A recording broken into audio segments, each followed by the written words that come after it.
Selamat malam Bapak Ibu, saudara-saudaraku yang dikasihi oleh Tuhan Yesus Kristus. Kita bersyukur dapat jumpa kembali di penghujung malam hari ini. Kita ada oleh karena cinta dan kasih Tuhan Yesus kepada kita semua. Bapak Ibu saudara-saudara yang duduk dalam persekutuan di dalam rumah kita masing-masing, mari kita siapkan hati kita untuk menghadap Tuhan. Kita bersama-sama membuka dan mempersiapkan Alkitab kita di dalam Mazmur 40 ayat 10 sampai ayatnya yang ke-18. Mari kita berdoa sebelum kita membaca firman Tuhan dan merenungkannya. Mari satu dalam doa. Bapa di dalam sorga, kami mengucap syukur dan berterima kasih untuk kehidupan yang Tuhan percayakan bagi kami. Dan saat ini kami akan mendengarkan kebenaran firman-Mu yang akan memimpin kami semua untuk melakukan kebenaran firman-Mu. Dan dalam tuntunan Roh Kudus-Mu jugalah kami akan dimampukan untuk hidup berdasarkan firman Tuhan. Berfirmanlah bagi kami ya Bapa, kami siap untuk mendengarkan. Di dalam nama Tuhan Yesus firman yang hidup, kami berdoa. Amin. Saya akan bacakan firman Tuhan buat kita. Aku mengabarkan keadilan dalam jemaah yang besar, bahkan tidak kutahan bibirku. Engkau juga yang tahu ya Tuhan, keadilan tidaklah kusembunyikan dalam hatiku. Kesetiaan-Mu dan keselamatan daripadamu kubicarakan. Kasih-Mu dan kebenaran-Mu tidak kudiamkan kepada jemaah yang besar. Engkau Tuhan, janganlah menahan rahmat-Mu daripadaku. Kasih-Mu dan kebenaran-Mu kiranya menjaga aku selalu. Sebab malapetaka mengepung aku sampai tidak terbilang banyaknya. Aku telah terkejar oleh kesalahanku, sehingga aku tidak sanggup melihat. Lebih besar jumlahnya dari rambut di kepalaku, sehingga hatiku menyerah. Berkenanlah kiranya Engkau ya Tuhan untuk melepaskan aku. Tuhan, segeralah menolong aku. Biarlah mendapat malu dan tersipu-sipu mereka semua yang ingin mencabut nyawaku. Biarlah mundur dan kena noda mereka yang mengingini kecelakaanku. Biarlah terdiam karena malu mereka yang mengatai aku. Syukur-syukur. Biarlah bergembira dan bersuka cita karena Engkau, semua orang yang mencari Engkau. Biarlah mereka yang mencintai keselamatan daripadamu tetap berkata, Tuhan itu besar. Aku ini sengsara dan miskin, tetapi Tuhan memperhatikan aku. Engkaulah yang menolong aku dan meluputkan aku. Ya Allahku, janganlah terlambat. Bapak Ibu saudara-saudaraku yang diberkati oleh Tuhan Yesus, tema renungan kita pada malam hari ini, doa minta tolong kepada Tuhan. Kebanyakan dari kita pasti mengamini bahwa doa yang sering kita panjatkan hampir semuanya berisi meminta pertolongan. Tak ada yang salah, karena kalau tidak kepada Dia, kepada siapa lagi kita harus meminta pertolongan? Karena itu ada baiknya kita memahami dengan sungguh mengapa kita meminta pertolongan kepada Allah. Alasan Daud meminta Allah mendengar doanya ada 4 alasan. Pertama, begitu banyak persoalan yang ia hadapi. Kedua, ia menyadari dengan sungguh bahwa ia telah melakukan dosa yang luar biasa sangat besar. Ketiga, musuh-musuhnya mengejar dia. Dan yang keempat, karena ia sengsara dan miskin. Bapak Ibu, saudara-saudaraku, Doa pendek ini ditulis sebagai sebuah refleksi diri dan dimaksudkan untuk dinyanyikan berulang-ulang sebagai penawar kepedihan bagi Daud ataupun bagi jemaat yang menyanyikannya. Isi doa ialah supaya Allah berkenan mengirimkan pertolongan.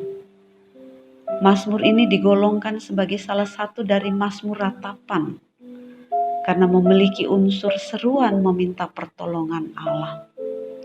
Daud tidak hanya menaikkan doa permohonannya kepada Tuhan, tetapi ia juga melakukan refleksi diri bahwa peristiwa yang tidak menyenangkan yang terjadi di dalam kehidupannya, semua karena kesalahan yang telah ia perbuat. Oleh karena itu ia datang dalam kerendahan hati dan memohon pertolongan Tuhan. Mazmur ini ditulis berdasarkan pengalaman hidup Daud. Rasa bersalah dan doa mohon pengasihan Tuhan yang sedemikian membuat kita tergelitik untuk menelusuri apa sebenarnya yang disesalkan oleh Daud. Berdasarkan keterangan ini, besar kemungkinan bahwa Mazmur ini berhubungan dengan peristiwa Daud dan Betseba. Kita bisa baca di dalam 1 Samuel 11 ayat 1 sampai 27. Ternyata peristiwa itu tidak hanya memakan nyawa Uria, suami Betseba, tetapi juga anak pertama yang dilahirkan Betseba bagi Daud. Tidak berhenti sampai di situ. Anak pertama Betseba dari Daud yang tidak tahu apa-apa pun akhirnya mati menanggung dosa. Rasa bersalah atas dua nyawa inilah yang sepertinya membuat Daud tidak berhenti dikejar rasa bersalah. Sehingga ia katakan, "Aku telah terkejar oleh kesalahanku, sehingga aku tidak sanggup melihat. Lebih besar jumlahnya dari rambut di kepalaku, sehingga hatiku menyerah." Daud terus-menerus memohon pengampunan Tuhan. Bapak, Ibu, saudara-saudaraku yang dikasihi oleh Tuhan, hampir semua kita pernah melakukan kesalahan atau berbuat dosa sedemikian rupa yang membuat kita merasa seperti masih dikejar-kejar. Dosa atau kesalahan yang kita lakukan bisa jadi memang merupakan masalah serius dan berdampak parah yang tidak hanya bagi kita sendiri, tetapi juga berdampak pada orang lain. Kisah dosa-dosa dan aneka tragedi yang menyusul dalam kehidupan pribadi dan keluarga Daud menjadi suatu peringatan dan contoh yang serius untuk setiap orang percaya. Sekalipun Daud bertobat dari dosa-dosanya dan menerima pengampunan Allah, Allah tidak meniadakan akibat dosa-dosanya. Allah tidak menghukum tanpa sebab, dan hukuman adalah salah satu sarana yang dipakai Allah untuk mendidik umatnya. Sekalipun Daud telah melakukan hal-hal yang baik, menceritakan semua perbuatan keselamatan, keadilan dan kesetiaan Allah, tetapi tidak membatalkan hukuman Allah atas dirinya. Daud juga menyadari bahwa hukuman yang ia terima merupakan bentuk dari keadilan Allah. Sekalipun demikian, Daud tetap memohon pengasihan Allah. Sebagai orang Kristen, sebagai orang beriman, mengakui kesalahan, memohon ampun dan tidak mengulangi kesalahan dan dosa, itu adalah langkah yang tepat. Inilah reaksi yang benar terhadap dosa, ialah bertobat dengan sungguh-sungguh, menghampiri Allah untuk menerima pengampunan, kasih karunia dan kemurahan-Nya, serta bersedia menerima hukuman Allah tanpa dendam atau pemberontakan. Daud menyadari dan mengakui dosa-dosanya yang hebat, mengarahkan kembali hatinya kepada Allah, dan menerima teguran Allah dengan kerendahan hati. Akan tetapi tidak semua orang dapat dengan mudah mengimani bahwa dosa dan kesalahannya sudah sepenuhnya diampuni Tuhan. Karena yang membuat kita terus merasa bersalah adalah ketidakmampuan kita untuk memahami kasih dan keadilan Allah. Demikian pula sebagai orang percaya, mungkin kita melakukan dosa-dosa yang hebat dan membuat kita merasa bersalah. Lalu kemudian kita melakukan pertobatan yang sungguh-sungguh dan menerima kasih karunia dan pengampunan Allah. Allah adalah kasih yang penuh dengan pengampunan kepada orang yang datang kepadanya dan memohon pengampunan. Maka Allah akan memberikan pengampunan kepadanya. Tetapi pengampunan Allah tidak meniadakan hukuman atas dosa-dosa atau dampak yang diakibatkan oleh dosa tersebut. Karena itulah sebagai orang percaya, kita perlu memahami bahwa meskipun Allah mengampuni dosa kita, bukan berarti kita melepaskan tanggung jawab kita atas dosa yang kita lakukan. Sama seperti Daud, hukuman tetap berlaku baginya. Anak pertama Betseba dari Daud tetap mati tanpa ampun. Jangan sesat, Allah tidak membiarkan dirinya dipermainkan. Karena apa yang ditabur orang, itu juga yang akan dituainya. Sebab barang siapa menabur dalam dagingnya, ia akan menuai kebinasaan dari dagingnya. Tetapi barang siapa menabur dalam roh, ia akan menuai hidup yang kekal dari roh itu. Karena itu peringatan bagi orang percaya, sekaligus dorongan untuk hidup benar di hadapan Allah. Ingatlah bahwa jika Anda menabur angin, maka Anda akan menuai badai. Karena itu berhati-hatilah dalam berpikir, berencana, berkata-kata, dan bertindak. Lakukanlah apa yang baik dan benar, maka Anda akan menuai hasil dari kebajikan itu. Selanjutnya kita melihat respon iman Daud ketika ia mendapatkan kasih karunia Allah. Daud berseru kepada Tuhan yang telah menyelamatkannya.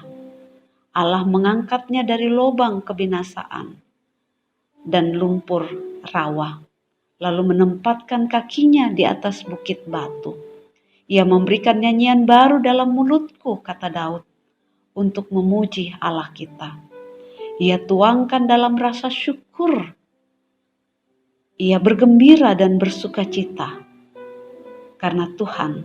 Bahkan ia berseru, Tuhan itu akbar, Tuhan itu besar. Bapak Ibu yang diberkati oleh Tuhan Yesus, rasa syukur itu terasa semakin kontras karena ia mengalami semua itu dalam pengalaman negatif hidupnya. Tetapi Tuhan berkenan memperhatikan dia. Tuhan menolong dia. Atas dasar itu ia berseru di akhir Mazmur. Ia katakan, ya Allahku, janganlah terlambat. Sekali lagi, inilah sikap hati orang yang hidup dalam penantian akan Tuhan. Pengalaman pernah ditolong oleh Tuhan membuat Daud beroleh keyakinan bahwa Tuhan dapat diandalkan dan pertolongannya tidak pernah terlambat. Bapak Ibu, saudara-saudaraku yang diberkati oleh Tuhan, bersama Daud, manakala kita berada di titik terendah dalam hidup, mendorong kita juga untuk mempercayai bahwa Allah akan menolong kita. Tuhan Yesus Kristus tidak pernah berubah, dulu, sekarang, dan sampai selama-lamanya. Dia pasti terus menolong kita. Sepatutnya kita menaikkan syukur disertai ketulusan dan kesungguhan untuk taat pada firman-Nya dan menyaksikan segala kebaikan-Nya. Tuhan memberkati kita dan firman-Nya. Bapak Ibu, mari kita satu dalam doa. Bapa yang di sorga, Kami bersyukur untuk perjumpaan kami akan firman-Mu. Kami terus diingatkan, kami terus ditegur, kami terus dikuatkan oleh firman-Mu ya Bapa. Pengalaman iman Daud menjadi pelajaran iman kami juga, bahwa kami juga pernah bahkan selalu gagal melakukan kehendak-Mu. Hidup kami seringkali berada di titik terendah karena pelanggaran dan dosa yang telah kami lakukan melawan kehendak-Mu. Tetapi oleh kasih karunia-Mu, kami mendapatkan pengampunan. Jika hari ini atau dalam hidup kami harus membayar harga dari semua dosa yang telah kami lakukan. Tapi kami selalu percaya bahwa melalui semuanya Allah ingin membentuk kami menjadi manusia baru. Dan biarlah kami bersedia menerima hukuman Allah tanpa dendam atau memberontak. Tetapi kami mengarahkan hati kami kepadamu, ya Allah, dan menerima setiap proses pembentukan Allah dalam kerendahan hati. Dan dalam proses pembentukan yang Tuhan buat dalam hidup kami percaya Engkau tidak akan meninggalkan kami. Karena itu ya Bapa, dengarkanlah doa dan permohonan kami umat-Mu. Di dalam nama Tuhan Yesus kami alaskan doa kami ini. Amin.